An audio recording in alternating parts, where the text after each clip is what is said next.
Yes, student, this question came in JEE Main 2020. Question is for given input voltage waveform V suffix in, output voltage waveform across capacitor is correctly depicted by. This circuit is given RC circuit. Basically, this RC circuit is filter circuit, and whenever output voltage is taken across capacitor, then that circuit acts as integrator circuit. So this is RC filter or integrator circuit, and input waveform is given to me. Amplitude 5 volt and pulse width duration is 5 microsecond. And 4 options are given. First option is correct, rest option I have not shown. The very first step in working out this question is you have to work out time constant, and we know time constant of RC circuit is tau is equal to RC. R की value 1 kilo ohm यानी 10 to power 3. Capacity he has given me 10 nanofarad. Nano means 10 to power minus 9. So simplification will give rise to tau equal to 10 microsecond. And this pulse width is shown to me. First time interval. First time interval in this pulse width charging of capacitor will occur.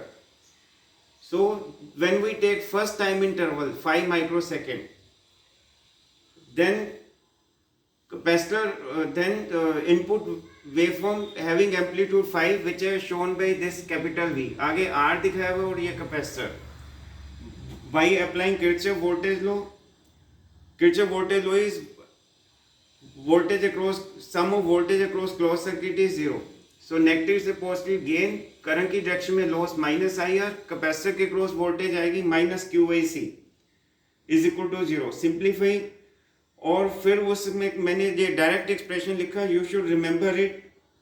Charging of capacitor में charge की value क्या होती है? Q is equal to CV bracket में 1 minus exponential minus little t divided by RC and Q0 which is maximum charge, that is C into V.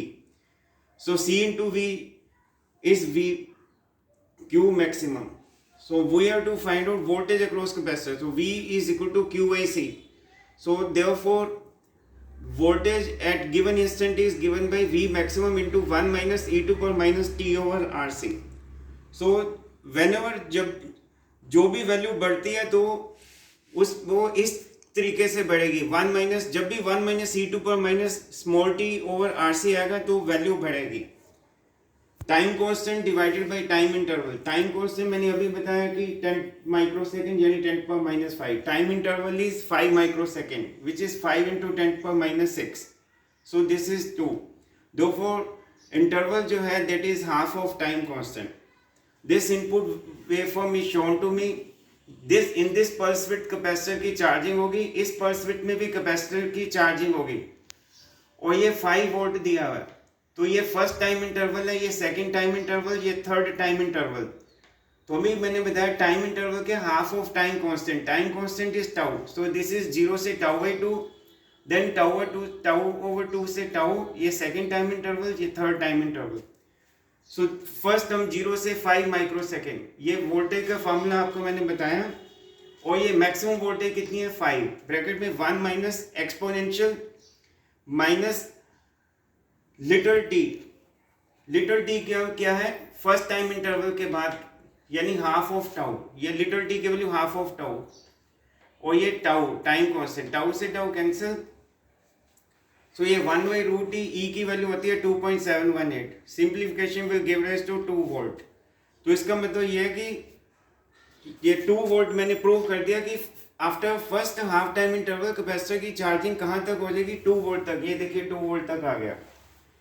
Now I am to proceed for second time interval 5 microsecond to 10 microsecond, and I have told whenever output voltage is taken across capacitor, then that is integrator circuit. और integrator circuit का मतलब जो output voltage है that is proportional to integral of input. This is exact formula. So input जहाँ पे देखो कितनी है? यहाँ पे देखो input second time interval input 0 है और integral क्योंकि derivative constant is 0, so integral of 0 is constant. तो ये फिर कांस्टेंट होगी. ये देखो 2 पे कांस्टेंट है. देखो ये स्टेप इंपॉर्टेंट था. सो चार्ज एट 10 माइक्रोसेकंड यानी 10 माइक्रोसेकंड के बाद चार्ज कितना हो जाएगा? C into V. C और वोल्टेज यहाँ पे कितनी है? देखिए 2. So therefore charge at 10 microsecond is to capital C. C is capacity. Finally, we have to work out for third time interval. So again, voltage जो है इनपुट वोल्टेज 0 से 5 हो गया, तो ये देखो मैंने इनपुट को सेल 5 वोल्ट के सेल से शो किया, ये वोल्टेज सोर्स है, वोल्टेज के साथ हमेशा वर्ड अक्रॉस होता है, ये आर ये कैपेसिटर। सो फिर किरचॉफ वोल्टेज लगाया, नेगेटिव से पॉजिटिव गेन, करंट की डायरेक्शन में लॉस, पॉजिटिव से नेगेटिव लॉस, दोनों लॉस उधर जाके प्लस हो गए, तो R current I mean D Q I D T, और कैपेसिटर के क्रॉस वोल्टेज है Q I C. Simplification give rise to, ये उस तरफ ले गए, एलसीएम लिया और टी के वेरिएबल एक तरफ, क्यू के वेरिएबल एक तरफ, तो variable separable, VS mean variable separable. Whenever variables have been separated on both side we carry out process of integration, DT का इंटीग्रेशन टी।